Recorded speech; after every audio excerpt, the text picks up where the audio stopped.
Overall, at the time of this report, gold is doing well. It's up to 2.71%. That's up $44.15 to $1674.13.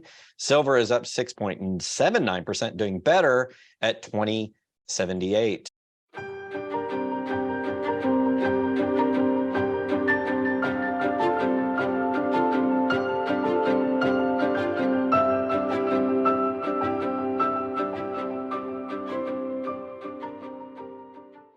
Hi, everyone. This is Rob Kientz with goldsilverpros.com. This is your weekly market wrap-up for the week ending November 4, 2022. You guys will see this on the 6th.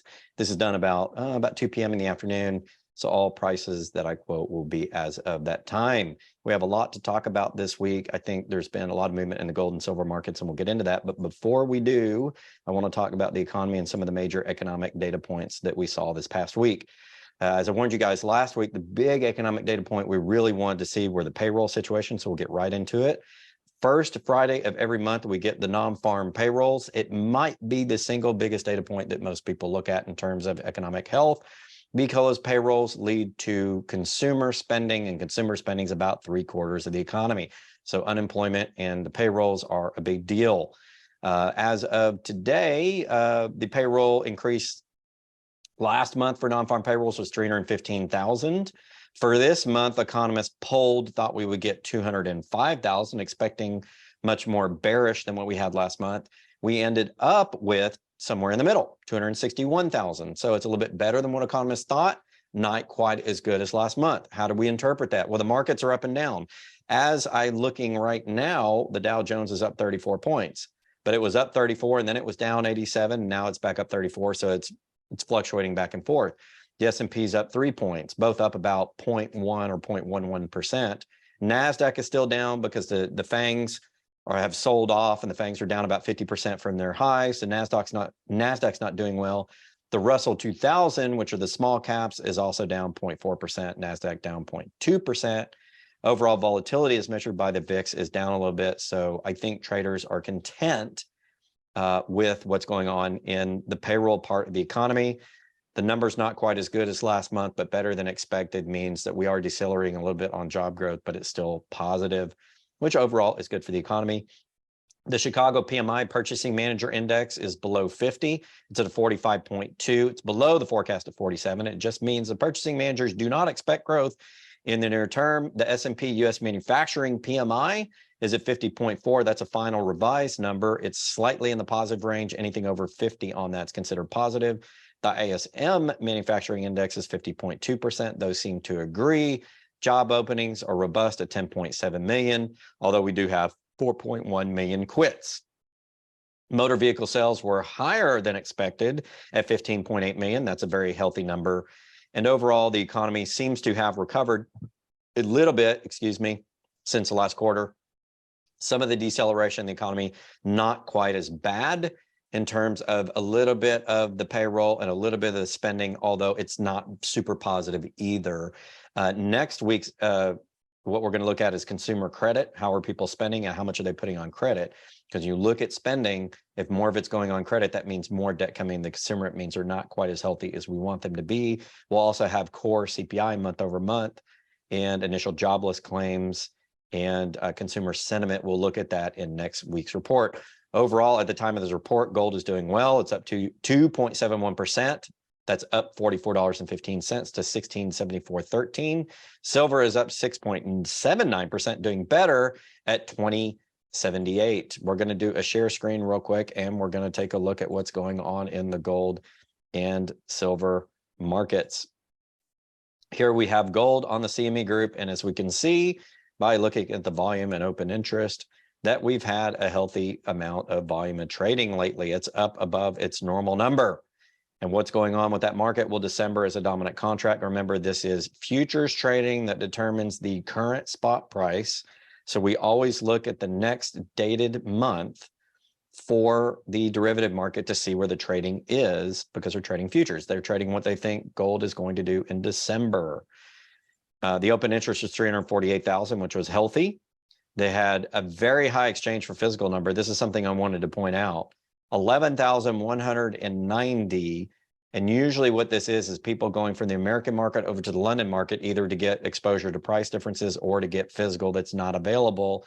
This is a pretty big indicator that gold may not be quite as liquid on the American exchange, or somebody sees something with the pricing between COMEX and London and they're taking an arbitrage opportunity or a trade opportunity. Let's look at the settlements to see where the pricing action was. We've got preliminary data for Friday. You can see here, preliminary for Friday. So it's not the ending day for Friday, but we're going to look at it. December is a dominant contract, so we're going to highlight that line. The estimated volume of 140,206 is nice and healthy. It's settled up 45 bucks so far on the day to average 1676. If we go back a day and look at Thursday's data, and we look at the December contract, once again, we look at the volume 256,028. That's healthy. Down $19 to 1630.90. This is how you can determine the spot price, is looking at the day-to-day settlement changes on the CME group for the derivative trading in gold as of right now, the December contract. That's how spot price is determined. As of Wednesday, this is Wednesday's data, it settled at an average of 1650 on the contracts, 222,000. That tells you what went on. What happened to the gold in the physical? Well, you look at COMEX, it was bleeding. COMEX is down about 3 million ounces over the last 4 weeks. 4 weeks, all the categories added together, down about 3 million ounces.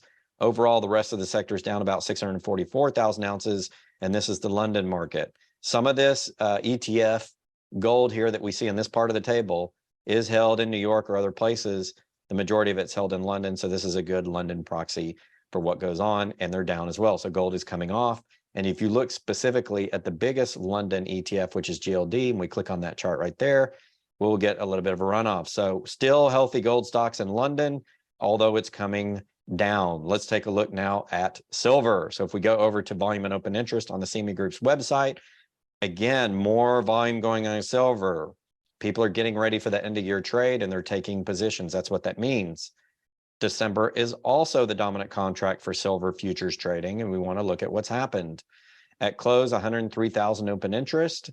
We had EFP of 675 contracts of 5,000 ounce silver, meaning people are either taking delivery from London or they're playing price arbitrage between the two markets.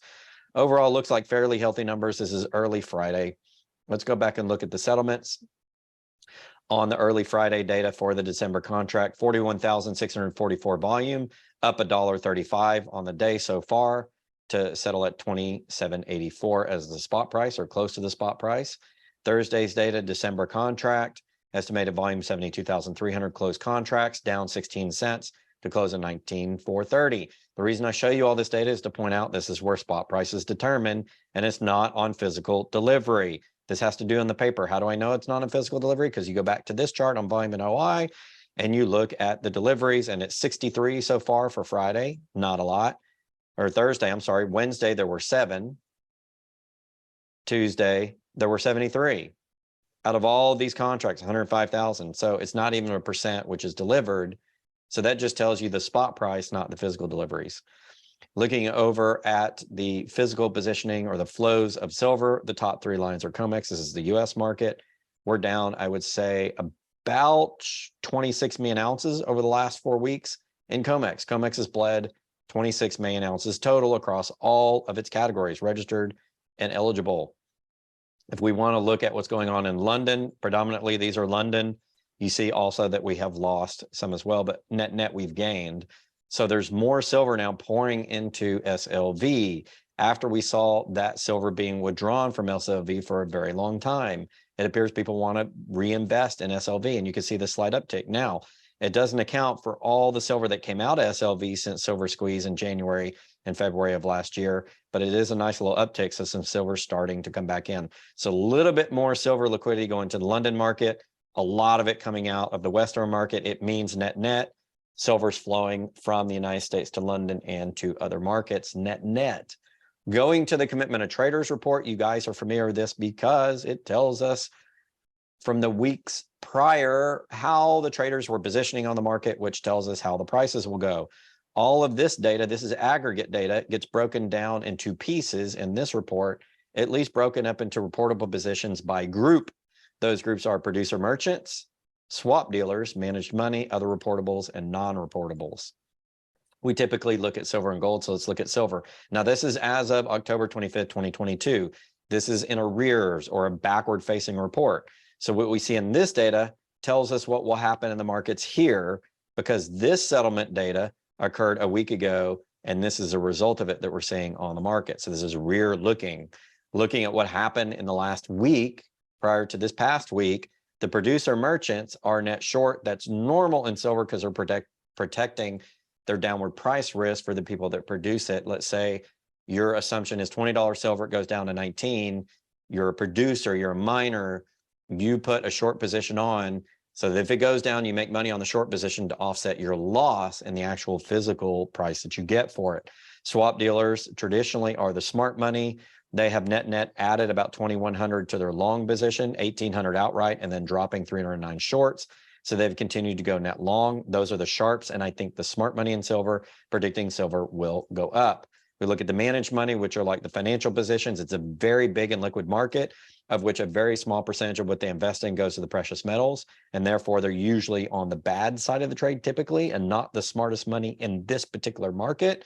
And therefore they are net short, meaning I still expect the swap dealers to make money by going long. The other reportables are net long, although they did add 1,921 short contracts, so they're not as net long as they were before. I find this highly interesting. Why would wealthy family offices and wealthy individuals go net short in silver? What do they know that we don't know? I'm going to follow this over the next couple of weeks and see if some of the singular smart money and family office smart money in the market, what they're doing. Moving on to gold. This is now gold. And again, as of October 25th, 2022, from the CFTC, as you can see right here in the URL bar. And on the COT report, we see some interesting stuff happening. The producer merchants have gone more long by a factor of about 5,000 something in about 5,100 contracts, and they're almost in a net long position in gold. I find that highly interesting. It means that people who are using gold in manufacturing and for investment are going long, and if they eclipse the producers, that will be historic, because I rarely, if ever, see that. Producer merchant and the precious metals are typically net short. They're not net long right now, but they're working that way. And this is a huge 1 week change of 5,000 net contracts to the long side for producer merchants. This is one, guys, we need to watch. This is really, really big. The sharp money, or the smarties, or the sharps, the swap dealers and the bullion banks dropped 1,975 in gold short and went long 2,703 for a net change of about 4,800, meaning they're going to the long side. I always follow what they do. The managed money is going net short big time. They took on an additional 11,762 short contracts in gold. I think they're going to be the dupes in the gold trade, because I think gold is going up. They also net short, and they dropped 1,300 longs for a net short movement of about 13,000 contracts. So while the swap dealers were going more long to the tune of 5,000 contracts, and the producer merchants were going net long to the tune of 5,000 contracts, you see here and here, the managed money took the opposite side of that and went net short about 13,000 contracts, covering everybody else's long moving cord, including the other reportables, which is the family offices and wealthy individuals, went net long about 4,000 contracts. So managed money's taking it on the chin here. I think we'll have an upside movement in gold. They're going to lose money if my thoughts on that are correct. Moving over to London, the gold has stayed relatively the same. The silver has come way down. And so silver is being run off of the London market. Of course, you can see that when you go over to this chart here.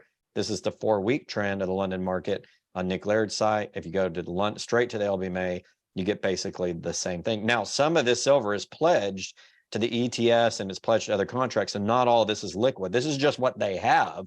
This is not a differentiation of what is liquid. What is liquid is expected to be much less, because you have to take this number and subtract out the majority of these numbers to get what's actually liquid. So the liquidity is a lot less. And I think that it's interesting that London, there's a runoff on that market as well.